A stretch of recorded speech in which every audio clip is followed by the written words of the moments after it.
Continuing coverage now of a deadly shooting. A policeman drew a gun on him. Please tell them I called 911 because he was having some kind of seizure. A call for help quickly turns to tragedy. You may remember back in October, EMS crews were called to a Shreveport home for reports of a man in medical distress. Now that night changed course quickly as the man became combative with first responders. Police were called in as backup, which ended in the man's death. And KTBS 3's Elsa Gillis joining us now after further investigating the response of our public safety officers that night. Elsa. Well, Jody and Devin, as with any officer-involved shooting, a review was done by the Caddo Parish District Attorney's Office, clearing the officer of any criminal charges. Tonight, we investigate that decision and the policies, procedures, and non-lethal options available to police. How did a 911 call that started like this? Hello? Sir, I think I need an ambulance. John, are you okay? Is he awake? Are you all right? End up like this? Tell them he's not hurting anybody. Can you talk to the fire department that's there now? Yeah, but oh my God, somebody drew a gun on him. A policeman drew a gun on him. Please tell them I called 911 because he was having some kind of seizure. Yeah. On October 15th, 2013, first responders were called to the home of 58-year-old John Shepard on a rainy night for a man in medical distress.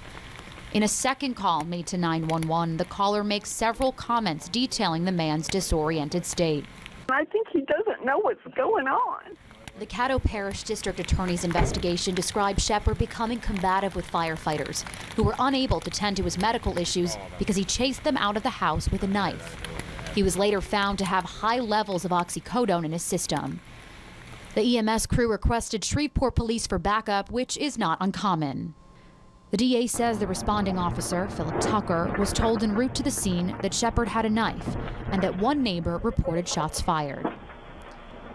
This dash cam video shows Officer Tucker arrive, take his shotgun, and walk to the scene.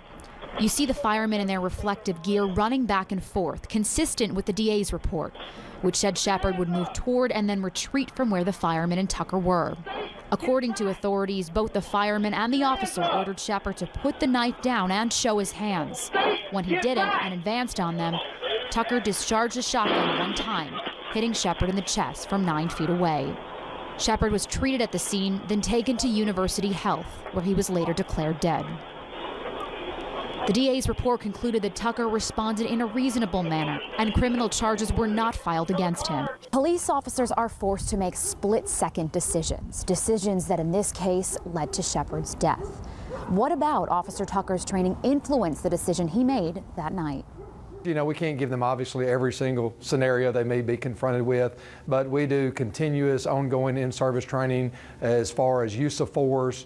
Shreveport officers do have what are called less lethal options. All officers have OC or pepper spray, a taser, and a baton, in addition to a firearm. And Corporal Horton says they're trained on whatever tools they're given. In the review, the DA wrote, quote, "There is no requirement that a deadly force situation be responded to with a less lethal option, which may or may not be effective," end quote. Which situation would a taser, say, not be effective? And